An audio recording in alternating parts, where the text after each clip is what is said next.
Olá, boa noite. Olá, boa noite, sejam bem-vindos a mais uma live dos 12 passos. Hoje vamos falar sobre o sexto passo, né? Eu não sei se para todo mundo, eu acho que o feriado é só no estado de São Paulo, né? Amanhã é feriado aqui no estado de São Paulo, mas o resto do Brasil acho que não é, né? Amanhã é dia normal. Então vamos para mais uma live, vamos falar do sexto passo. A gente falou do quinto passo semana passada. Para quem não está acompanhando, visite a nossa playlist, Programa dos 12 Passos. Lá tem todas as lives dos passos anteriores, do primeiro ao 12º. Depois a gente voltou, eu comecei a fazer o primeiro de novo e estamos fazendo aí, já estamos no sexto passo, tá ok?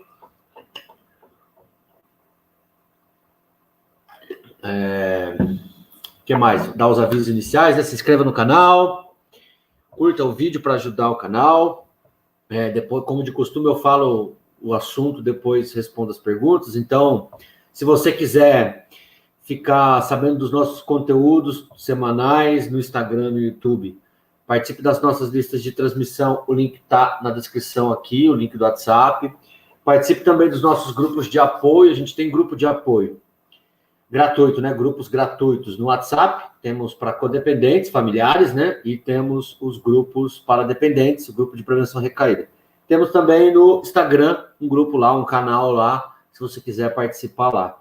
Aí você fica sendo avisado de todos os conteúdos, tudo que a gente está produzindo, interage com outros inscritos do canal que também participam no grupo, lá eles trocam bastante experiência, divulgam reuniões de grupo de apoio à distância. Então lá está sempre tendo conteúdo de qualidade, aí, seja aqui do canal e das outras pessoas que compartilham lá no grupo também. Então se você é novo no canal, você tem essa opção de participar.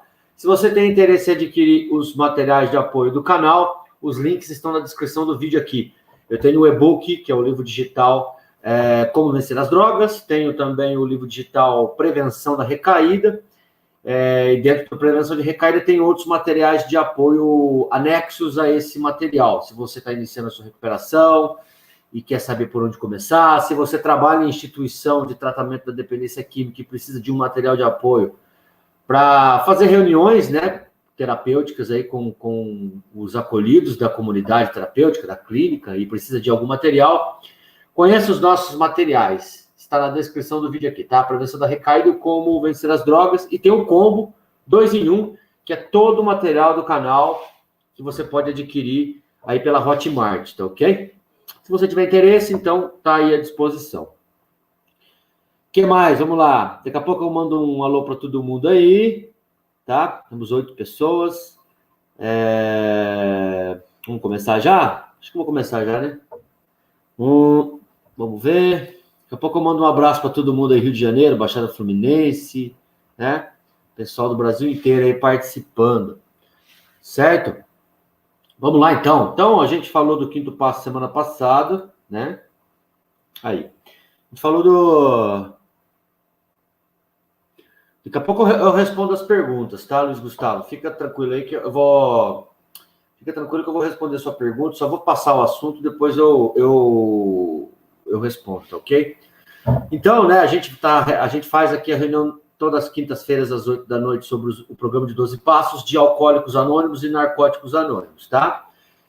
Eu passo como se fosse uma aula, mas assim, os 12 passos, assim, ninguém é professor de 12 passos, né? Então, eu passo baseado no meu entendimento, na minha opinião, na minha vivência dos 12 passos, sendo trabalhando com dependência química, ou seja, como adicto em recuperação, que estuda os 12 passos aí faz mais de 10 anos, aí, na verdade, desde 2007, né?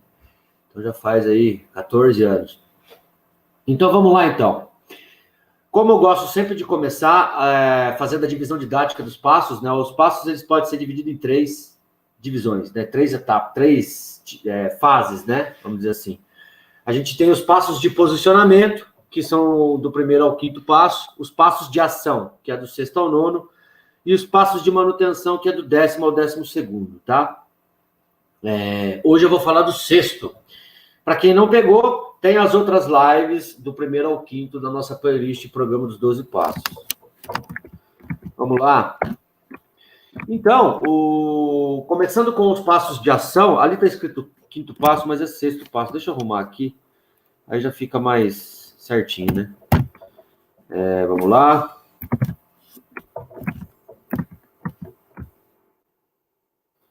Olha lá. Agora saiu tudo aqui.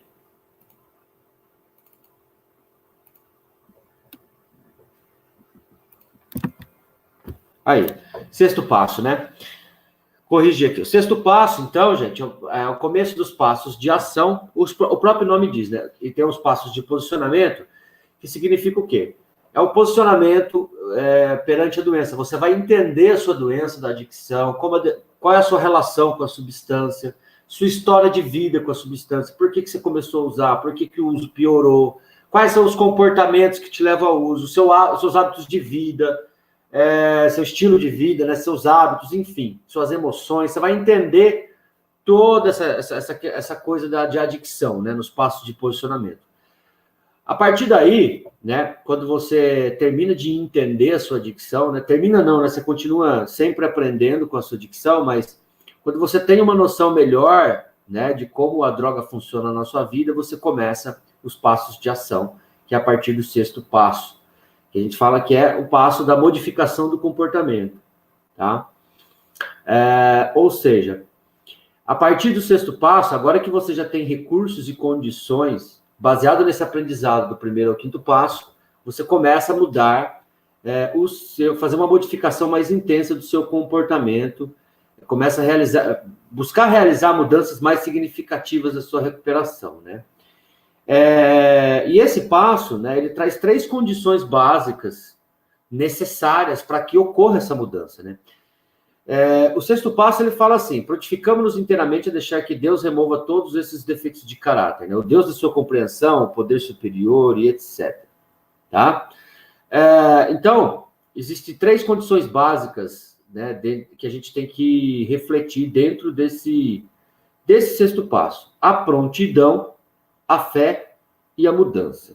Tá? Então, olha lá, prontidão, inteiramente a deixar que o poder superior, ou seja, inteiramente, né, é a fé falando aí, certo? Que esse poder superior, que esse Deus da sua compreensão, remova todos esses defeitos de caráter, tá? Então, remover esses defeitos de caráter, né, a gente está falando de mudança, certo? Então, basicamente, esses 3 conceitos que a gente vai trabalhar no sexto passo, que a gente vai estudar no sexto passo e aplicar na nossa vida. O primeiro deles é a prontidão, prontificamos-nos, né? Quando eu falo que eu me prontificamos-nos, ou seja, eu estou de prontidão significa estar pronto, né? É estar pronto, é estar preparado. E aí que é o grande erro das pessoas, né? Que eu vejo muita gente acabar errando. Querer é diferente de estar preparado, de estar pronto, de estar de prontidão, tá? Por exemplo, um atleta que quer vencer uma competição não conseguirá fazer isso se ele não estiver preparado para isso, certo? Então, estar pronto significa reunir condições necessárias para se fazer alguma coisa. As pessoas confundem querer com estar pronto. O que eu quero dizer com isso, né?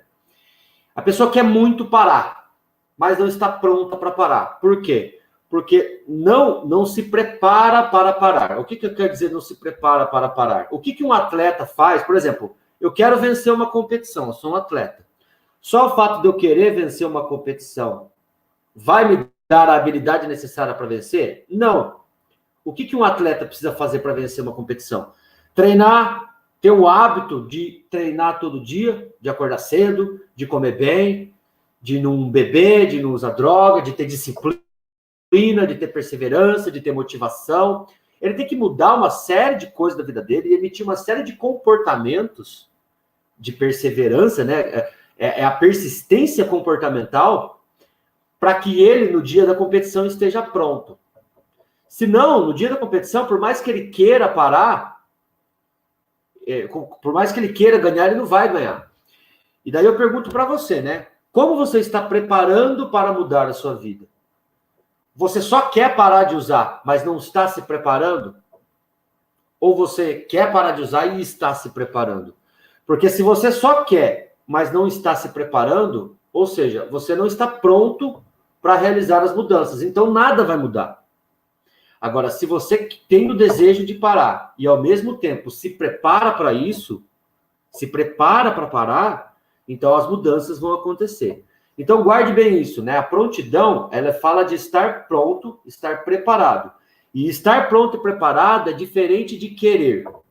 Quando eu quero uma coisa, não significa que eu estou pronto, né? Eu quero casar, mas eu estou pronto para casar, né? Eu quero vencer a competição, mas eu estou pronto para competir. Eu quero ser pai, mas eu estou pronto para ser pai. Eu quero, sei lá, eu quero ser advogado, mas eu fiz 4, 5 anos de direito. Por exemplo, para mim ser advogado, eu preciso fazer 4, 5 anos de direito. Eu preciso me preparar para isso. Eu preciso estudar, eu preciso me dedicar, eu preciso ir nas aulas. Eu quero ser médico, eu preciso fazer 8, 9 anos de faculdade, de residência médica, estudar muito, né? Trocar balada por estudo, ter disciplina. Enquanto está todo mundo lá bebendo, eu estou estudando. Então, você percebe que é uma preparação a longo prazo, para lá no fim você estar pronto para aquilo que você se preparou. E a recuperação é a mesma coisa. Não adianta eu querer parar se eu não me preparo para isso, tá? Então, olha lá, né? Estar preparado é reunir condições psicológicas e emocionais para parar. Você está mentalmente e emocionalmente bem. O que eu quero dizer com isso? Às vezes a pessoa quer muito parar de usar, mas ela sofre uma frustração, joga tudo pro ar, né? Ah, não tá valendo de nada. Quer saber? Ah, não tá servindo de nada essa recuperação. Eu vou usar e que se dane, entendeu? Então, o que acontece? A pessoa está se preparando, ela quer muito parar, mas o primeiro obstáculo, ela joga tudo pro alto e amanhã ela se arrepende e tem que começar do zero. Por quê? Porque não tem condições psicológicas e emocionais, não teve essa preparação psicológica e emocional. Né?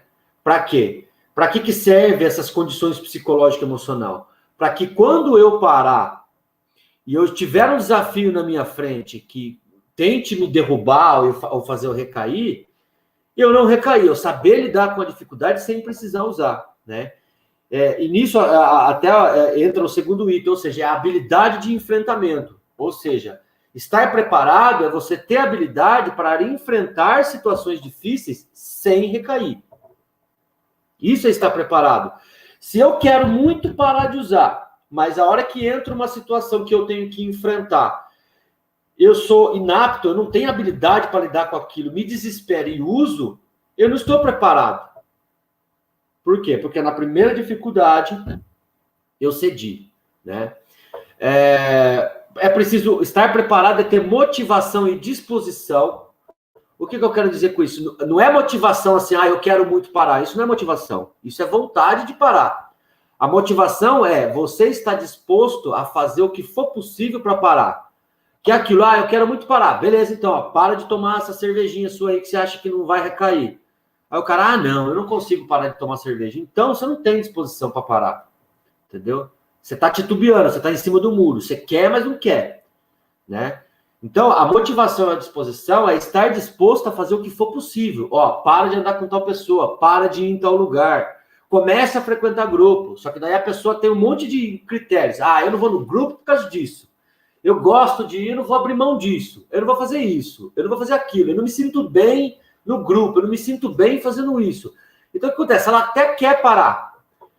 Mas ela é cheia de condições, entendeu? Ela é cheia de coisa que, tipo, eu quero parar, mas isso eu não faço. Isso, aquilo eu não faço. Isso é difícil. Aquilo não dá. Não me identifiquei com o grupo. Não me identifiquei com o fulano. Não gostei das pessoas do grupo. Então, ela é cheia de... Hoje a linguagem é mimimi, né? Que fala, né? É cheia de mimimi. Quer parar, mas é cheia de mimimi. Então, o que acontece? A pessoa ela tem a vontade de parar, mas não tem a disposição e a motivação para fazer o que for preciso para parar, tá? E também estar preparado a encarar desafios de ação e desafios de renúncia. Eu acabei de falar de antemão, mas vou falar de novo, né? Eu detalhei melhor aqui, né? Quais são os desafios de ação? Alguns exemplos, né? Em vez de reclamar da incompreensão das pessoas, sejamos mais compreensivos com ela. Então, eu reclamo que todo mundo, ninguém me entende, mas eu também não entendo o lado das pessoas. Minha família não me entende, a minha família não sei o quê, mas eu entendo eles, né? Em vez de se acovardar perante as dificuldades financeiras ou outras dificuldades, né? Por que eu não procuro novos recursos? Às vezes eu fico reclamando, é porque é difícil isso, porque é difícil aquilo. Mas eu não não ajo em prol de buscar novas possibilidades, né? Em vez de sofrer por coisas que não são como eu esperava, né? Por que eu não me adapto à nova realidade? Às vezes, o que acontece? Eu fico reclamando e sofrendo porque as coisas não são como eu quero, ao invés de eu me adaptar às coisas como são no momento, né? Em vez de agredir a quem nos incomoda, né? Por que eu não aprendo a controlar minhas reações impulsivas? Enfim, em vez de esperar que o mundo mude, por que eu não mudo primeiro? Tá? Eu vejo, é muito comum isso, quando a gente começa a recuperação, a gente tem a ideia de que tudo fora, externamente, precisa mudar para que fique tudo perfeito para que eu mude. Ah, eu não consigo parar porque fulano, porque minha família não entende, porque é difícil no trabalho, por causa disso, por causa daquilo. Ou seja, eu entro num vício mental em que eu acredito que eu só não paro porque as condições do mundo não são favoráveis. E se tudo melhorar, aí eu vou melhorar. Quando, na verdade, é ao contrário. As coisas só vão melhorar quando eu melhorar, né?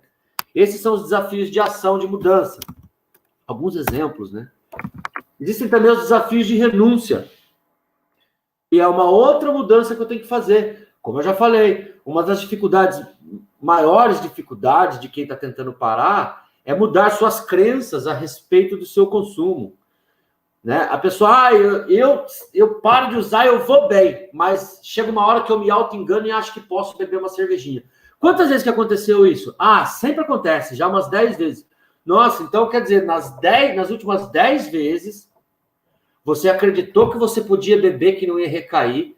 Nas 10 vezes você recaiu e você ainda acredita que a cerveja não te leva a recair? Então tem alguma coisa errada aí, não tem? É uma dificuldade de renunciar. Não é que você não sabe que a cerveja vai recair. Você sabe que a cerveja vai te levar a recair. Você só não quer renunciar a ela. Porque a pessoa sempre fala assim, não, eu sempre caio no auto-engano, a gente fala do auto-engano, eu sempre caio no auto-engano de achar que eu posso tomar uma cerveja. Se você sempre cai no auto-engano de achar que você pode tomar uma cerveja, então não é auto-engano. Você já sabe que você não pode, você não está se enganando. A diferença é que, na verdade, você não quer renunciar, porque você sabe que não pode. Você sabe que você já caiu por causa desse comportamento, né? Então, né, quais são esses desafios de renúncia? Velhos hábitos e comportamentos, como esse que é típico, né? Que é o de beber uma cerveja controlado, por exemplo, é motivo de recaída de muita gente. A velha rotina e o velho estilo de vida, lugares e amigos de uso, antigas crenças e pensamentos disfuncionais, que é esse que eu falei, a velha crença de que dessa vez eu consigo beber uma cervejinha, né? E a velha maneira tóxica de se relacionar com as pessoas, né? Eu sempre fico repetindo o padrão com todo mundo, seja com namorada, com família, etc. Alguns desafios de renúncia. Tá? O segundo conceito, né, a segunda base aí desse tripé, vamos chamar de tripé, né, prontidão, fé e mudança, é a fé, né? A fé, como o próprio nome diz, é acreditar, né? Seja no poder superior da sua compreensão, seja na mudança que você deseja fazer, tá? Então, quando a gente fala fé, a gente não fala só nessa fé religiosa que a gente está acostumado a falar. A gente está falando em acreditar que as mudanças valem a pena. Essa é a maior dificuldade da fé nesse passo. Não é eu não creio em Deus, não é isso. Né? A gente não está colocando a sua fé religiosa em xeque. A gente está falando na fé, na mudança. O que eu quero dizer com isso? A gente começa uma mudança, mas quando a gente não tem fé que essa mudança vai dar certo, quando a gente não está muito convencido de que isso funciona, na primeira dificuldade a gente balança as pernas e retrocede, né? Por isso que existem desafios da fé, que eu chamo, né, de desafios da fé, que você tem que se questionar. O que é o desafio da fé, né? Quando tudo fica difícil, eu quero fazer tudo do meu jeito. Então eu faço tudo que é sugerido, tudo que o Rodrigo fala no canal, né? Tudo. Só que daí quando fica difícil, aí eu paro de acreditar nessa mudança toda que o Rodrigo falou e quero fazer do meu jeito. Por quê? Porque ficou difícil, né? Então eu vou lá, né? Eu preciso ser mais paciente. Preciso mudar. Que mudança você tem que fazer? Eu preciso ser mais paciente. Aí, enquanto está tudo bem, eu sou a pessoa mais paciente do mundo. Nossa, Rodrigo, está funcionando, ó. Legal, estou sendo mais paciente, as coisas estão mudando. Nossa, tá uma maravilha. Aí chega uma situação difícil, pronto. Quer saber? Que se dane a paciência. O negócio é resolver do meu jeito, que sempre deu certo. Aí o que acontece? Quando fica difícil, eu quero fazer do meu jeito. Quando fica difícil, eu quero fazer do velho jeito, significa que eu não tenho a fé. E quando eu falo fé, é que eu não acredito nessa mudança que eu estou tentando fazer. No fundo, eu não estou convicto de que ser paciente vai resolver o meu problema. No fundo, eu acredito que é pela impaciência que eu vou resolver as coisas, né? Por exemplo, quando eu sofro uma frustração, né? Às vezes, falta pouco para me lidar com essa frustração e a situação se estabilizar de novo, mas eu vou lá e uso. Por quê? Porque eu não acredito que as coisas vão se solucionar, eu vou e uso. E daí eu recaio, fracasso, me arrependo e volta todo aquele ciclo de novo, né? Outro desafio da fé, né? Querer mudar, mas não acreditar na mudança e no resultado, que é o que eu estava falando, né? Eu preciso aprender a lidar com a frustração sem usar. Essa é a minha mudança hoje. Então eu vou lá. Eu preciso lidar com a minha frustração. Então, tô aprendendo a lidar com a frustração sem precisar usar. Tô aprendendo. Aí, de repente, fica difícil, igual eu falei. Alguém fala não para mim, eu não gosto, as coisas acontecem do jeito que eu não queria, pronto. Eu vou e quero resolver do meu jeito. Abandono a tolerância à frustração, quer saber que se dane, eu vou usar. Então, o que acontece? Eu não acredito, né? No fundo, eu não acredito nessa mudança.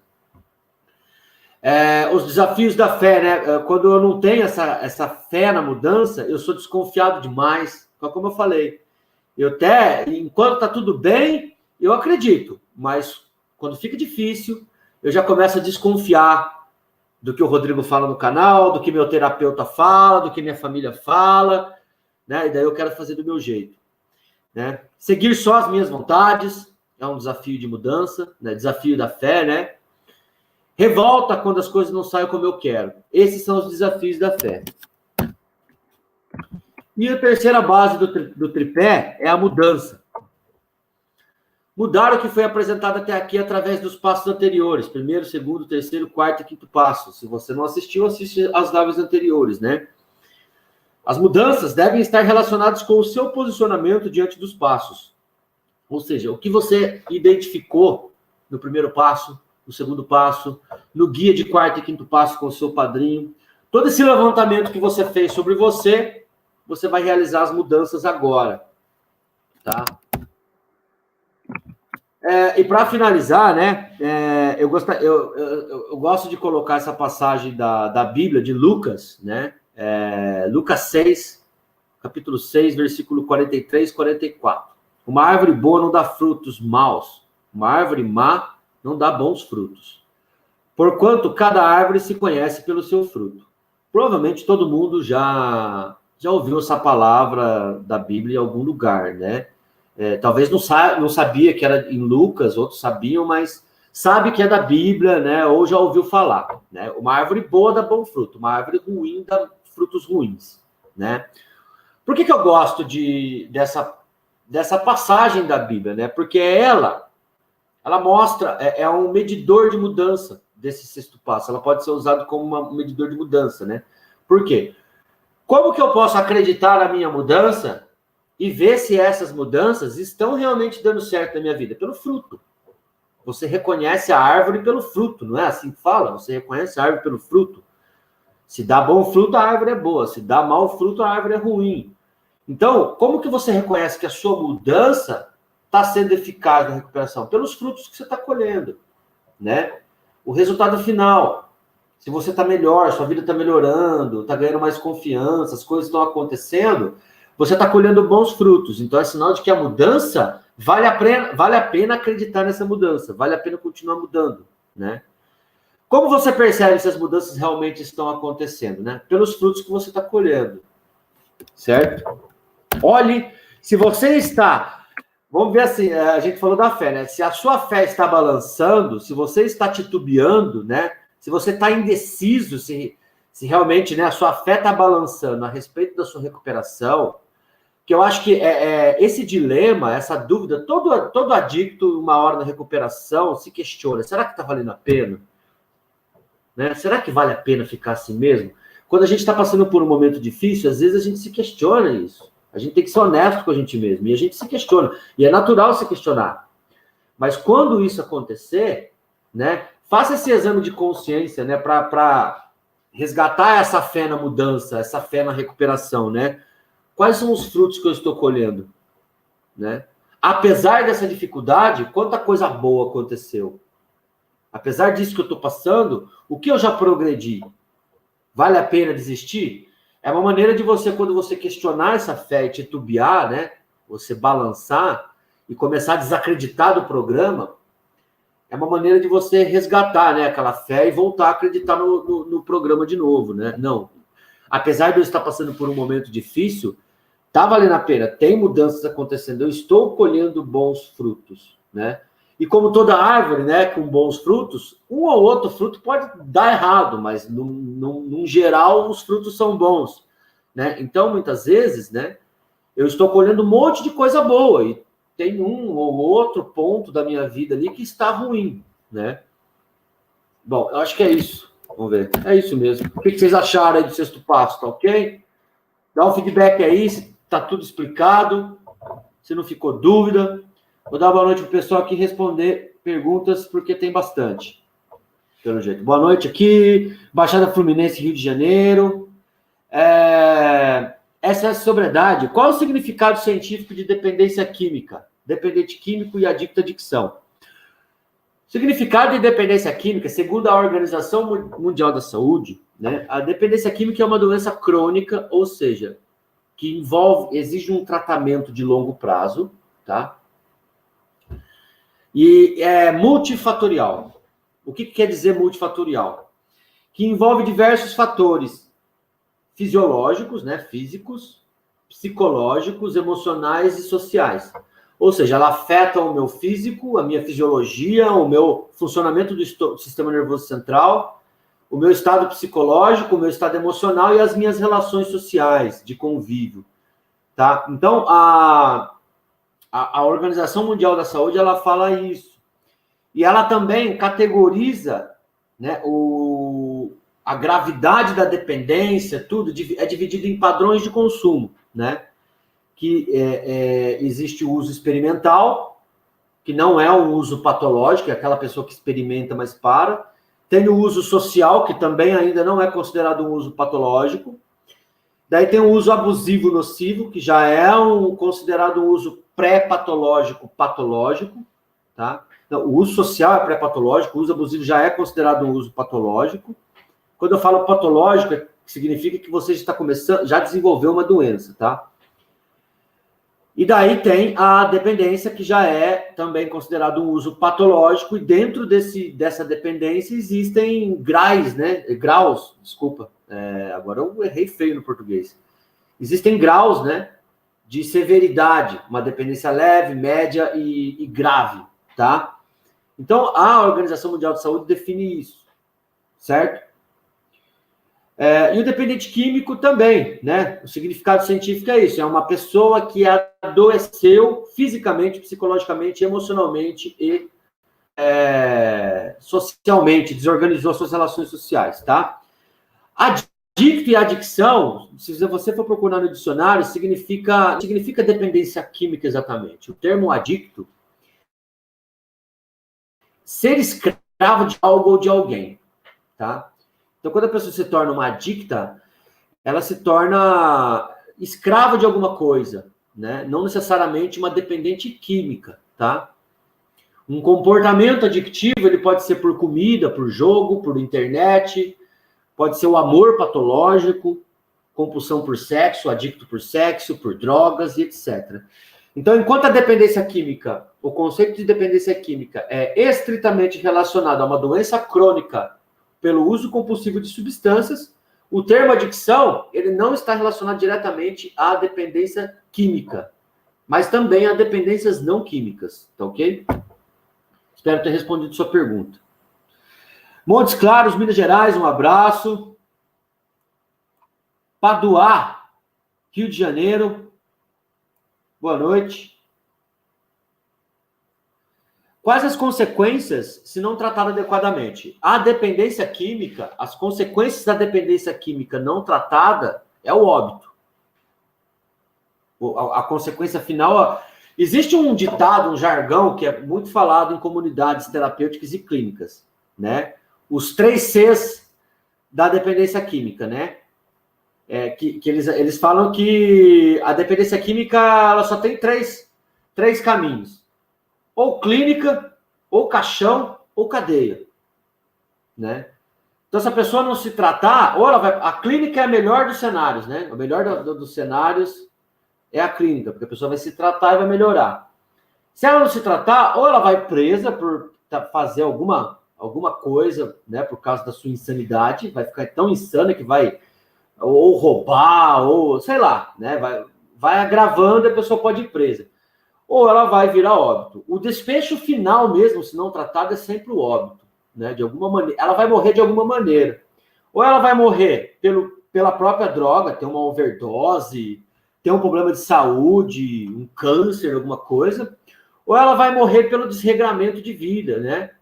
A dependência vai agravando, a vida desregrada da pessoa faz com que a pessoa, sei lá, um acidente de carro, uma briga, morre por traficante, por dívida com tráfico, de alguma maneira ela vai vir ao óbito, tá? Então, as consequências, se ela não tratar, é essas, né? Pode também, né? Uma das consequências quando a dependência química não é tratada adequadamente, é a pessoa desenvolver um transtorno grave. E daí, nesse transtorno grave, ela ir presa, ou cometer suicídio, ou, entendeu? Enfim. Mas eu sempre gosto de falar que o final mesmo, a consequência final é sempre o óbito. De alguma maneira, essa pessoa vai vir a óbito, tá? Mas lembrando, tá, gente? Dependência química, como você perguntou. Dependência química, quando a pessoa desenvolve um quadro patológico. Eu não estou falando aqui do usuário social, tá? A pessoa que ainda não desenvolveu uma patologia. Que fique bem claro, tá? Mato Grosso? É Mato Grosso? Boa noite. Que mais? Vamos dar like, Obrigado, Farley. Valeu mesmo, obrigadão aí pela cobrança aí. Vamos dar like, pessoal. Isso aí, vamos dar like aí para ajudar o canal. Tenho medo da minha fé estar se abalando e acabar desistindo. O que eu faço para revigorar a minha autoestima? Autoestima, olha, primeiro tem que ver as pessoas que você convive, né? Normalmente a autoestima, assim, se você tem um círculo social, né, mais saudável, isso favorece a autoestima. Agora, se você convive com pessoas que só reforçam o seu lado negativo, que te criticam, ou que usa droga com você e etc., aí fica ruim para você revigorar a autoestima, né?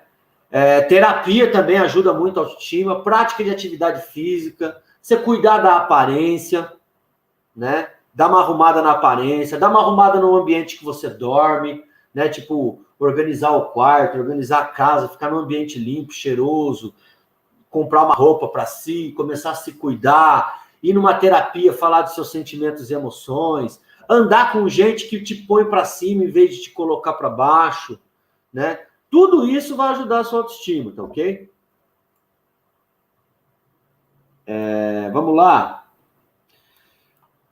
Obrigado, agradecer o Fernando. Cadê o Fernando aqui? Aqui, Fernando, pela doação. Valeu, Fernando. Muito obrigado pela colaboração. Ajuda bastante o canal mesmo. O Baixo Inbox aqui também. Muito obrigado, Baixo. Eu não sei se é baixo, é porque você toca baixo. Parece que eu estou vendo um violão aqui na foto, bacana, né? Eu também gosto de tocar um violão de vez em quando nas horas vagas. Vamos lá. Quem mais? Montes Claros, Minas Gerais, abraço. Tem mais alguma pergunta? Mais alguma pergunta aqui?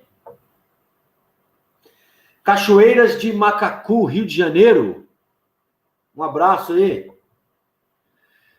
Estou sem beber há 38 dias. Já bebi algumas cervejas sem álcool nesse período. Estou pensando em não fazer mais isso. Você concorda que é um risco? Sim, é um risco. Principalmente no caso seu, que está tentando parar de beber, é mais arriscado ainda, tá? Eu acho que você tem que fazer isso mesmo. Evitar até a cerveja sem álcool, tá? O que mais? Hoje faz 4 dias que estou sem e estou querendo parar. A abstinência demora muito para passar? Primeiro, parabéns por ficar 4 dias, já é uma grande vitória. A abstinência demora, a fissura mais intensa é 1 mês, mas no máximo 3 meses. Depois de 1 mês vai diminuindo. A pior fase é 1 mês, tá? Segure-se 1 mês, converse com pessoas, participe do nosso grupo lá, fala com o pessoal, né? Partilha, procura um grupo de apoio, procura mudar a rotina, estilo de vida, evite lugares, evite pessoas. Tem vários vídeos meus aí que falam de algumas práticas que você deve fazer no começo. E também participe do nosso grupo lá no WhatsApp, que o pessoal está sempre dando umas dicas, né? O pessoal interage bastante lá. Eu não interajo, porque eu confesso que eu sou difícil de participar muito de grupo, por causa de tempo, muita gente muita gente procurando, perguntando as coisas, então não dá muito tempo. Mas eu deixo o grupo lá aberto para o pessoal interagir, e até agradeço o pessoal que interage lá, porque ajuda bastante, né? Baixada Fluminense, Rio de Janeiro, um abraço. Ficar questionando se o dependente químico, se ele usou ou não, faz mal a ele? Olha, bem não faz, né? Porque fica meio que uma questão de se você fosse um investigador, né? Uma questão de desconfiança, né? Eu acredito que não ajuda, não. Até pior, às vezes, porque a pessoa meio que se sente perseguida, né? Tem que ver de que maneira que você pode ajudar melhor ele sem ficar investigando. Até porque você ficar questionando se ele usa ou não vai ajudar ele a não usar, né? Muitas vezes a gente fica assim porque a gente acha que fazendo isso a pessoa não vai usar. Pelo contrário, pode até ajudar a usar mais, né? A pessoa pode ficar irritada e... Rodrigo, boa noite. Por que todos traem? A maioria nunca fica com a primeira esposa. Desculpa, não entendi a pergunta. Se está relacionada à dicção ou não. Não entendi essa pergunta, Rosa. Tá? Depois, se quiser mandar para mim no pessoal, lá no particular.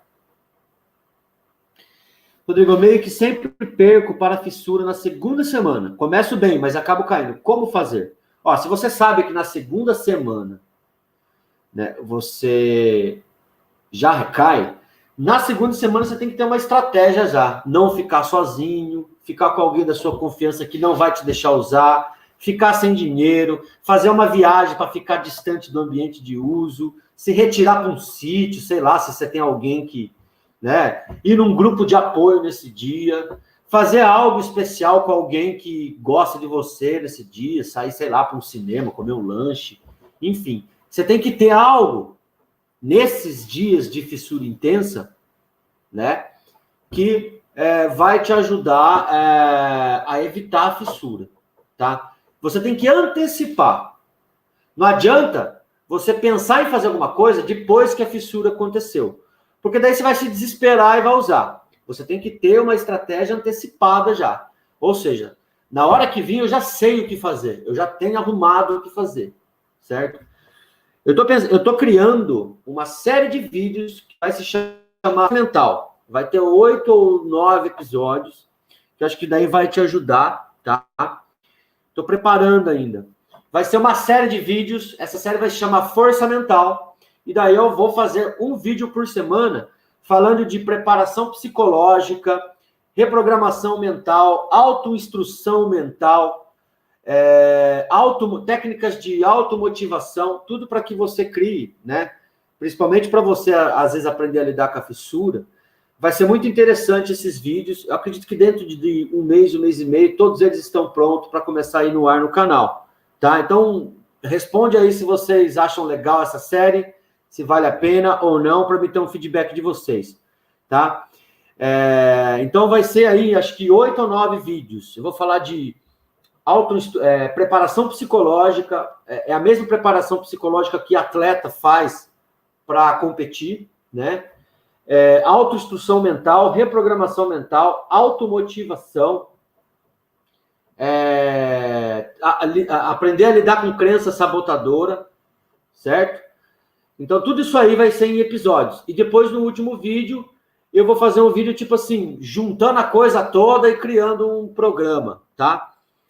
Só que como isso dá muito trabalho, paciência, porque eu estou escrevendo, estou bolando os vídeos para fazer essa série, tá ok? Então, eu acredito que dentro de um mês e meio, essa série vai estar disponível.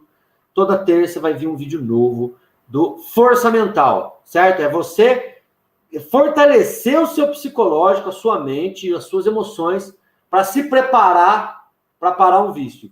Eu falo isso porque eu fiz isso quando eu parei de fumar. Eu parei de usar e de beber, de usar droga e beber, já vai fazer 10 anos. Só que eu parei de fumar vai fazer 2 anos. Eu não parei de fumar junto com as drogas e com o álcool. O cigarro ainda eu tive dificuldade de parar. Só que daí, 8 anos depois, praticamente, eu já, com mais experiência, com mais habilidade de recuperação, né, com técnicas que eu aprendi, eu resolvi usar essas técnicas para parar de fumar. Então, eu vou passar para vocês as técnicas que eu usei para parar de fumar, que servem para parar com qualquer coisa, desde que você aplique elas e se dedique, se esforce a executar isso, tá ok? Então, aguarde que vai ficar bem legal essa série. Força mental. Certo? Você tem alguma literatura ou link de testes? Quais testes? Quais testes? Olha, eu não consigo falar seu nome, mas Mazurkiewicz.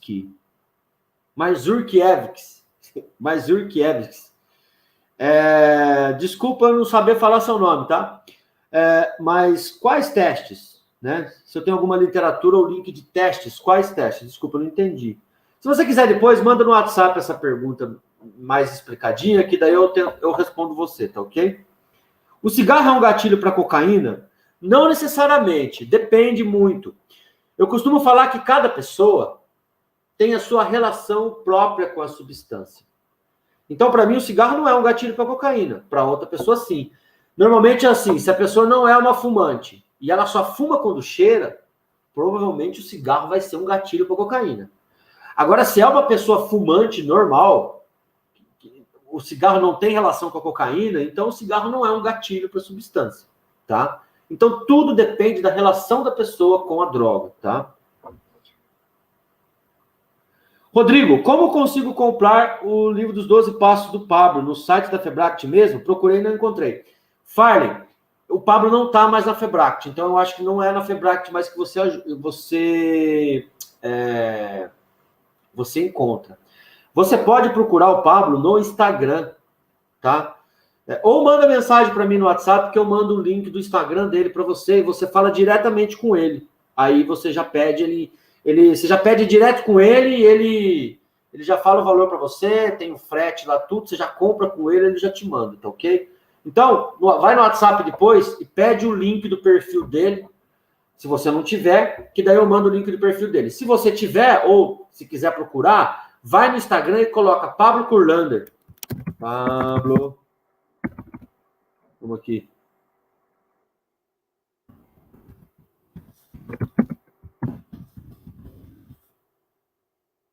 Kurlander. Aí. Esse é o nome dele. É meio assim mesmo, porque ele é uruguaio, mas pode pesquisar no Instagram ou pede para mim o link do perfil dele no WhatsApp que eu mando para você, tá ok? Então é isso, pessoal. Vou me despedindo. Se ficou alguma... Aqui. Fiquei 5 meses sem fumar, pois estava na clínica, mas quando saí, voltei a fumar. Será que é um gatilho? Então, depende muito. Você está falando de fumar cigarro? Depende muito. Às vezes, pelo fato de você ter saído, você ficou muito ansiosa e teve que recorrer ao cigarro para aliviar a ansiedade. Às vezes ele pode estar até te ajudando a aliviar a ansiedade. Mas é o que eu falei, eu não conheço o seu caso, eu não sei da sua relação com a substância. Né? Por isso que a gente fala, a gente precisa conhecer a relação da pessoa com a substância para saber se isso está sendo um gatilho ou se isso está sendo bom. Tá ok? Tem cupom de desconto para o combo? O meu combo? Tem. Se você quiser o cupom, depois manda uma mensagem no WhatsApp para mim que eu... Deixa eu colocar aqui, ó. Aqui. O cupom de desconto, pessoal, quem quiser comprar hoje o combo Prevenção da Recaída mais Como Vencer as Drogas, ou esse cupom aqui, ó, SOS21, ele vale para qualquer um, tá? Vai dar um descontinho lá, certo? Seja o combo, seja o Prevenção da Recaída e seja o Como Vencer as Drogas, com esse cupom aqui, ó, SOS-21, você tem um desconto ali, tá ok? Ele já é barato pra caramba, assim, por natureza, mas você pode ter mais um descontinho com esse combo aí de cortesia, certo? Então, esse é o combo. Esse é o cupom de desconto para você, certo? Pessoal, então fica assim, ó. Se ficou mais... Só um minutinho. Tô vendo algumas perguntas aqui. Eu tô meio me perdendo aqui nas perguntas. 33 pessoas, 33 likes. Obrigado. Valeu mesmo pelo like. Rodrigo, você concorda que os trabalhos de grupos possuem resultados mais significativos? Olha, mais ou menos, é difícil avaliar. Eu acredito que não existe um tratamento que seja melhor que o outro. Existe aquele tratamento que é bom para cada perfil de usuário. E eu acho que o melhor tratamento é a combinação de grupo, medicamento, uma terapia, um CAPS, ou um atendimento psicológico, ou internação para alguns casos mais graves, tá? Então é a combinação. Para mim, o melhor tratamento é a combinação, tá? Pessoal, se ficou mais alguma dúvida, mande para mim no WhatsApp. Eu agradeço muito a participação de todos. Eu gosto quando é assim, quando tem bastante pergunta, bastante interação. Às vezes eu faço live e não tem muita pergunta, mas eu gosto assim mesmo, quando tem bastante interação e bastante pergunta, tá? Mas eu preciso desligar. Se ficou alguma pergunta, manda no WhatsApp para mim que eu respondo vocês, tá ok? Um grande abraço, uma ótima noite, um ótimo feriado para quem mora em São Paulo, tá? E até domingo com a live com a psicóloga Andressa. Um abraço a todos, até mais.